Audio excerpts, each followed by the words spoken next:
सभी को trick centre की ओर से नमस्कार। चलिए आज हम चलते 12वां पार्ट स्पीडी का जो क्वेश्चन बैंक से है, जो आपके एग्ज़ाम में आए हुए सवाल हैं उसको याद करवाते हैं। हर रोज़ वीडियो हम अपलोड करते हैं, तो ध्यान से आप सभी सारे वीडियो को आप देखेंगे। प्लेलिस्ट में हम डाल दिए हैं सारे वीडियो को, तो आपको सारा याद हो जाएगा। तो चलते हैं याद करवाते हैं।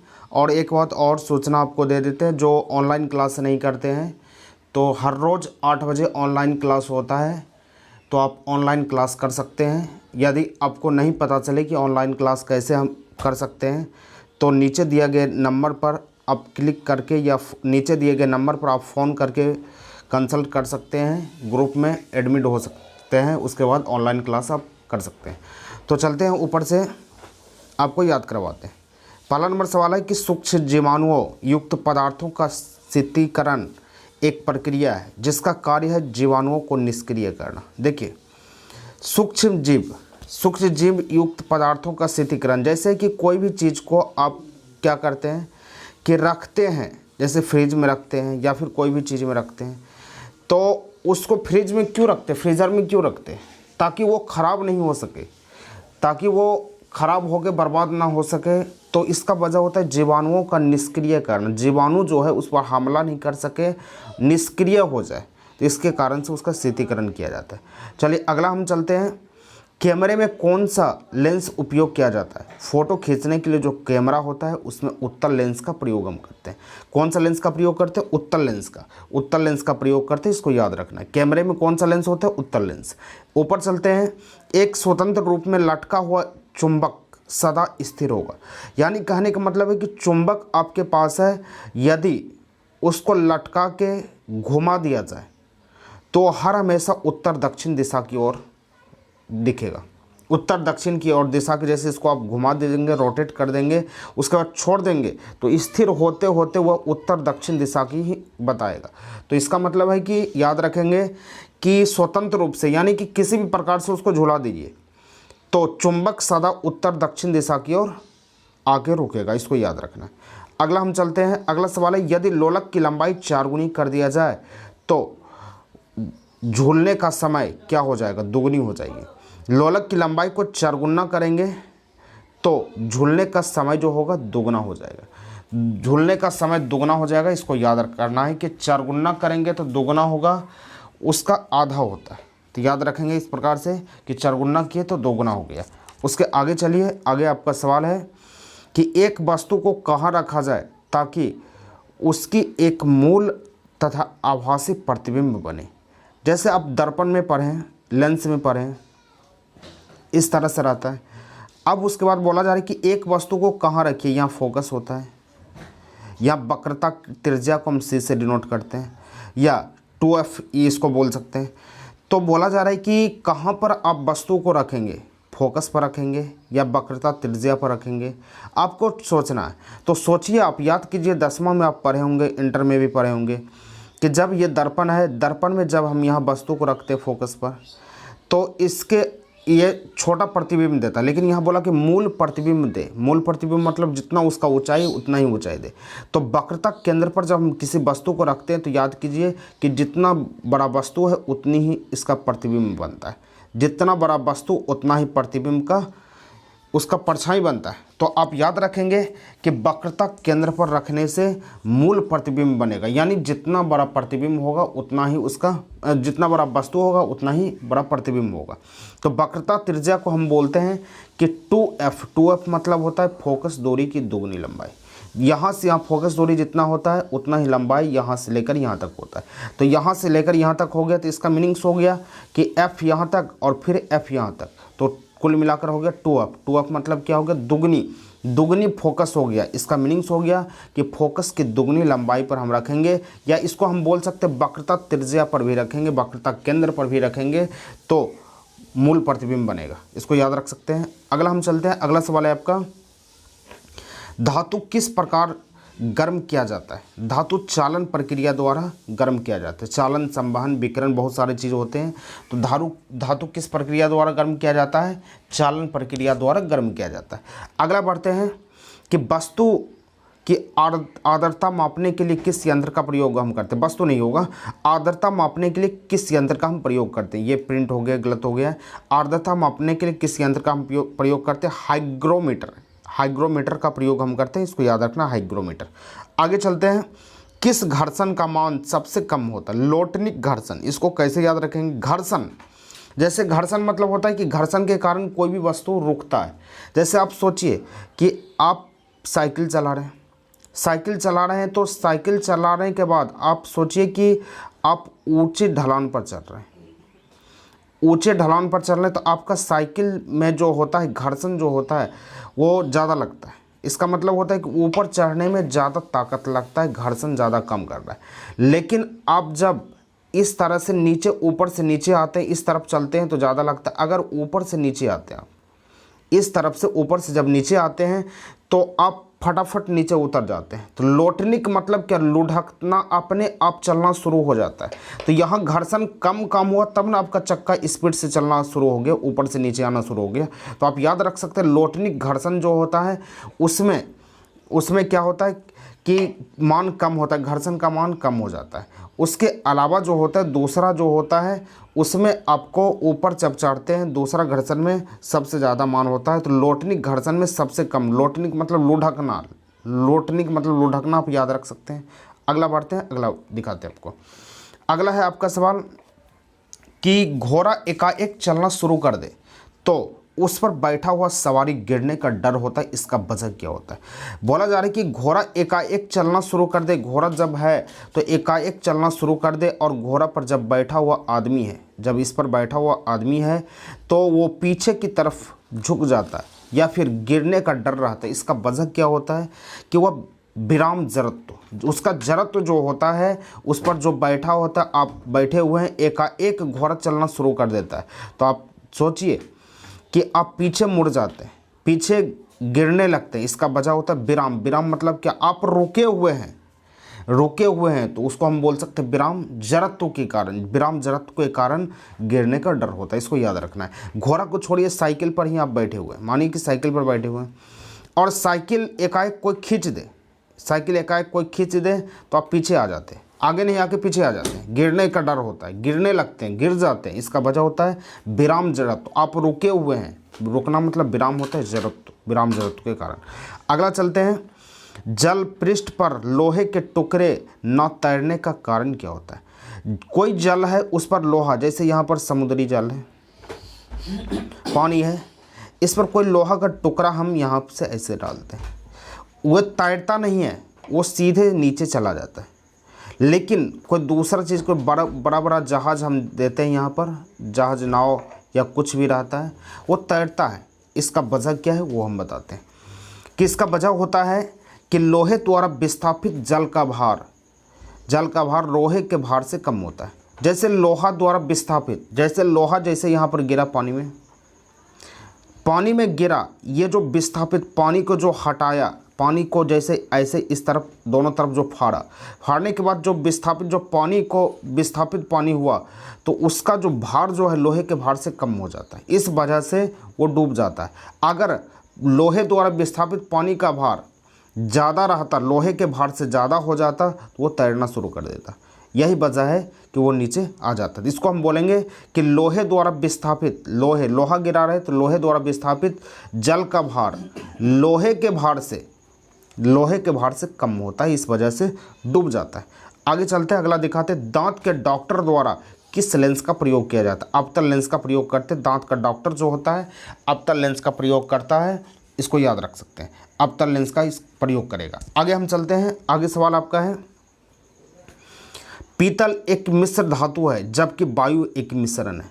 पीतल एक मिश्र धातु है जबकि वायु एक मिश्रण, ये जानते हैं कि वायु मिश्रण, इसमें तो ज़्यादा बताने की कोई भी काम नहीं है।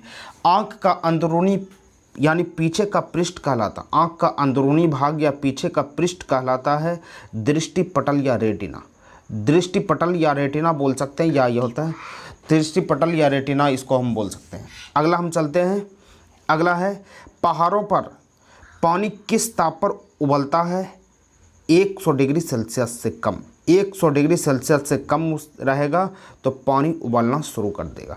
यानी 100 डिग्री सेल्सियस से कम, 100 डिग्री सेल्सियस से कम रहेगा तो पानी उबलना शुरू कर देगा। आगे आपका है बॉयल का नियम किस स्थिर में लागू होगा, यानी कि बॉयल का नियम में क्या स्थिर होगा तब लागू हो जाएगा। नियत तापमान, नियत तापमान, नियत मतलब क्या, नियत निश्चित रहता है, वो फिक्स रहता है, वो बढ़ेगा नहीं। नियत तापमान टेम्परेचर जो होगा वो नियत रहेगा, कांस्टेंट रहेगा, तो बॉयल का नियम लागू होगा। नियत तापमान आप याद रख सकते हैं। आगे है आपका कि द्रव की बूंद की आकृति गोलाकार होने का कारण क्या होता है। पृष्ठ तनाव, द्रव की बूंद की आकृति यानी वर्षा जब होता है वो गोलाकार होता है, गोल गिरता है, इसका वजह होता है पृष्ठ तनाव के कारण वो गोल दिखता है। आगे हम चलते हैं। एक लिफ्ट में किसी व्यक्ति का प्रत्यक्ष भार वास्तविक भार से कम होता है जब लिफ्ट जा रही होती है। यानी कहने का मतलब आप सोचिए कि आप तारा माचिस पर चढ़े होंगे, तो उसमें जब ऊपर जाते हैं तो कोई दिक्कत नहीं, आपको ठीक ठाक हो जाता। जब नीचे आना शुरू करते तो आपको लगता है कि आप गिर गए, आप गिर जाएंगे, आपका प्राण निकल जाएगा, तो आप हार्ट फेल होना शुरू कर देते। इसका वजह होता है क्या कि नीचे जब आते हैं तो आपका भार खत्म हो जाता है, भारहीन हो जाते हैं। तो वही पूछा जा रहा है कि जब लिफ्ट में किसी व्यक्ति का भार प्रत्यक्ष वास्तविक भार से कम हो जाता है, तो जब आप ऊपर चढ़ेंगे या नीचे आएंगे तब भार कम होगा, तो भार नीचे आने पर कम होता है। आगे बढ़ते हैं। इलेक्ट्रॉन वहन करता है 1 यूनिट ऋण आवेश। इलेक्ट्रॉन यानी कि वहन करता है 1 यूनिट ऋण आवेश, क्योंकि इलेक्ट्रॉन पर माइनस चार्ज होता है। आपको याद है, आप पढ़े होंगे कि इलेक्ट्रॉन पर माइनस चार्ज होता है, इसके कारण से आप बोल सकते हैं इलेक्ट्रॉन वहन करता है 1 यूनिट ऋण आवेश, 1 यूनिट ऋण आवेश। सूखा बालू चमकीला क्यों दिखाई देता है जबकि गीला बालू धूमिल होता है। इसका मुख्य कारण होता है परावर्तन के कारण। यहाँ लिखा हुआ है परावर्तन के कारण ये चमकीला दिखाई देता है। परावर्तन बोल सकते हैं, पूर्ण परावर्तन बोल सकते हैं, कोई दिक्कत नहीं चलेगा। परावर्तन के कारण यह चमकीला दिखाई देता है, अब बोल सकते हैं। अगला है नोट। नोट का उपयोग किस में होता है? जलयानों की गति, जलयानों की गति के लिए नोट का प्रयोग हम करते हैं। नोट जलयानों की गति, जलयानों की गति को हम नोट का प्रयोग बोलते हैं। नोट का प्रयोग इसको बोल सकते हैं नोट, जलयानों की गति को हम नोट का नियम बोल। अगला है मनुष्य के लिए सबसे हानिकारक विकिरण क्या होता है? गामा। गामा किरण मनुष्य के लिए सबसे हानिकारक विकिरण होता है। गामा सबसे हानिकारक हमारे शरीर को पहुंचाता है, सबसे हानि होता है गामा किरण से। आप याद रख सकते हैं गामा किरण सबसे हानिकारक विकिरण है, याद रखेंगे। अगला है एंटीजन एक पदार्थ है जो प्रतिरक्षक तंत्र को चालू कर देता है। एंटीजन एक पदार्थ है जो प्रतिरक्षक तंत्र को चालू कर देता है। प्रतिरक्षक मतलब होता है कि हमारे शरीर में जब रोग आता है तो उसका विरोध करने वाला तो कोई होगा ना। जैसे है कि ये कोरोना वायरस बोलता है कि बिहारी आदमी में, बहुत आदमी में आके चला जाता है, आके चला जाता है, पता भी नहीं चलता। इसका कारण होता है कि इसका रोग रोधक क्षमता ज़्यादा होता है। रोग रोधक क्षमता होने के कारण उसमें बीमारी तो घुसा लेकिन फिर निकल गया। इसका वजह होता है कि प्रतिरक्षक तंत्र उसका मजबूत है, उस पर कोई अटैक हुआ, उस पर बीमारी अटैक हुआ तो वो अपने आप खत्म हो गया। तो आगे हम बढ़ते हैं। निर्वात में विद्युत चुंबक तरंग का वेग किसके बराबर होता है? निर्वात में विद्युत चुंबक तरंग का वेग प्रकाश के वेग के बराबर होता है। किसके बराबर होता है? प्रकाश, लाइट के वेग के बराबर होता है, इसको याद रखना है। आगे है समान भार के 2 गेंद टकराने में किस राशि का संरक्षण होगा? जब 2 गेंद एक दूसरे से टकराता है तो उसमें किस राशि का संरक्षण होगा? यानी जब 2 गेंद एक दूसरे से टकराया, एक इस तरफ से आया, एक इस तरफ से आया, दोनों बीच में जब टकरा गया तो उसमें संवेग संरक्षण लागू होता है। संवेग संरक्षण याद रख सकते हैं, संवेग संरक्षण। अब चलिए अगला हम चलते हैं। पृथ्वी के भ्रमण गति क्या है? पृथ्वी की भ्रमण गति क्या है, इसको याद रखेंगे। पृथ्वी की भ्रमण गति जो होता है 26.8 किलोमीटर प्रति मिनट होता है। 26.8 किलोमीटर प्रति मिनट। ये कहीं कहीं चेंज भी रहता है, लेकिन याद रखेंगे 26.8 किलोमीटर प्रति मिनट। ये m मतलब मिनट होता है, इसको याद रखना है, 26.8 किलोमीटर प्रति मिनट। अगला है कि किस भौतिक राशि का मात्रक टेस्ला होता है? चुंबकीय क्षेत्र की तीव्रता। चुंबकीय क्षेत्र की तीव्रता का मान टेस्ला होता है। चुंबकीय क्षेत्र की तीव्रता का मान टेस्ला होता है, इसको याद रखना, टेस्ला। आगे है किसी घड़ी के लोलक की लंबाई बढ़ा दिए जाने पर उसकी अवधि ज़्यादा हो जाएगी। किसी घड़ी के लोलक की लंबाई अगर हम बढ़ा दें तो अवधि ज़्यादा हो जाएगी, यानी समय ज़्यादा हो जाएगा और घड़ी जो है पीछे हो जाएगा, यानी घड़ी स्लो चलेगा। जैसे गर्मी के दिनों में आप देखते हैं कि घड़ी स्लो चलता है, 1 घंटा बहुत ज़्यादा लगने लगता है, बहुत ज़्यादा लगने लगता है 1 घंटा। इसका वजह होता है कि गर्मी के दिनों में लोलक की लंबाई बढ़ जाता है, जिसके कारण से समय भी ज़्यादा हो जाता है और ये घड़ी पीछे चलने लगता है, यानी घड़ी स्लो चलने लगता है। लेकिन ठंड के दिनों में देखते होंगे कि 1 घंटा तुरंत ख़त्म हो जाता है। इसका वजह होता है कि घड़ी की अवधि जो है, अवधि में परिवर्तन होते रहता है। आप याद रख सकते हैं इस तरह से। रॉकेट किस सिद्धांत पर कार्य करता है? संवेग संरक्षण के सिद्धांत पर कार्य करता है। रॉकेट संवेग संरक्षण के सिद्धांत पर कार्य करता है, इसको याद रखना है। 1 बार बराबर 10⁵ पास्कल, 1 बार बराबर 10⁵ पास्कल होता है, इसको याद रखना। 10⁵ पास्कल पावर है, ये 10⁵ पास्कल होता है। ये ट्रिक सेंटर सुल्तानियन की तरफ से आपको दिया गया, जिसका मोबाइल नंबर है 8083179758 या 748821116654, जिनका डायरेक्टर है नीरज कुमार। और जिसको ये अच्छा लगा वो चैनल को सब्सक्राइब कीजिए और शेयर कीजिए, और जिसको ऑफलाइन क्लास करनी है तो इस नंबर पे आके संपर्क कर सकते हैं। ये बाईपास रोड राहुल नगर सुल्तानगंज में है, इसको भी याद रख सकते हैं। एक बार हम ऊपर से चलते स्पीड में आप बोलते जाएंगे, आपको याद और हो जाएगा। पहला नंबर सवाल है, सूक्ष्म जीवों युक्त पदार्थों का शीतीकरण इसलिए आवश्यक है कि जीवाणुओं को निष्क्रिय करना। जीवाणुओं को निष्क्रिय करने के लिए शीतीकरण आवश्यक है। कैमरा में उत्तल लेंस का प्रयोग हम करते हैं। उसके बाद आगे है, एक स्वतंत्र रूप में लटका हुआ चुंबक सदा उत्तर दक्षिण दिशा की ओर रहेगा। यदि लोलक की लंबाई को 4 गुनी कर दिया जाए तो झूलने का समय दुगना हो जाएगा। एक वस्तु को कहाँ रखा जाए ताकि उसका मूल और आभासी प्रतिबिंब बने? फोकस की दुगनी लंबाई पर, यानी वक्रता त्रिज्या पर रखा जाए। अगला आपका है, धातु किस प्रक्रिया द्वारा गर्म किया जाता है? चालन। धातु चालन प्रक्रिया द्वारा गर्म किया जाता है। वस्तु की आर्द्रता मापने के लिए किस यंत्र का प्रयोग करते हैं? हाइग्रोमीटर। हाइग्रोमीटर। किस घर्षण का मान सबसे कम होता है? लोटनिक घर्षण का मान सबसे कम होता है। घोड़ा। घोड़ा एकाएक चलना शुरू कर देता है तो वो आदमी गिरना शुरू होता है। शॉर्टकट में याद रखेंगे, इसका कारण है विराम जरत के कारण। जल पृष्ठ पर लोहे के टुकड़े ना तैरने का वजह होता है कि लोहे द्वारा विस्थापित जल का भार लोहे के भार से कम होने के कारण वो डूब जाता है। दांत के डॉक्टर अवतल लेंस का प्रयोग करता है। आगे आपका पीतल एक मिश्रण है जबकि पीतल एक मिश्र धातु है जबकि वायु एक मिश्रण होता है। आंख का अंदरूनी या पीछे का पृष्ठ क्या कहलाता है? दृष्टिपटल या रेटिना।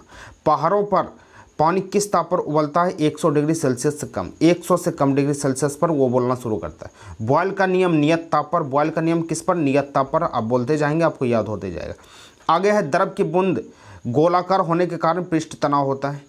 एक लिफ्ट में जब आदमी ऊपर से नीचे आता है तो उसका भार कम होना शुरू हो जाता है। हम शॉर्टकट में बोलते जा रहे हैं, अब सुनते जाएंगे। आगे है, इलेक्ट्रॉन वहन करता है 1 यूनिट ऋण आवेश। सूखा बालू चमकीला होने के कारण पूर्ण परावर्तन के कारण होता है, चमकीला दिखता है। नॉट। जलयानों की गति को नॉट। मनुष्य के लिए सबसे हानिकारक विकिरण गामा किरण। एंटीजन प्रतिरक्षक तंत्र को चालू रखता है। निर्वात में विद्युत चुंबकीय तरंग का वेग प्रकाश के वेग के बराबर होता है। समान भार के 2 गेंद टकराता है तो उसमें संवेग संरक्षण का सिद्धांत लागू होगा। पृथ्वी का भ्रमण 26.8 किलोमीटर प्रति मिनट। 26.8 किलोमीटर प्रति मिनट। किस भौतिक राशि का मात्रक टेस्ला होता है? चुंबकीय तीव्रता। तो चुंबकीय तीव्रता के कारण। आगे है, किसी धातु के लोलक की लंबाई बढ़ा दिए जाने पर उसकी अवधि बढ़ती है और घड़ी पीछे हो जाता है। रॉकेट किस सिद्धांत पर कार्य करता है? संवेग संरक्षण। 1 बार बराबर 10⁵ पास्कल। उम्मीद करते हैं कि आपको समझ में आ चुका है। अगले नेक्स्ट वीडियो के साथ कल मिलते हैं, तब तक के लिए जय हिंद।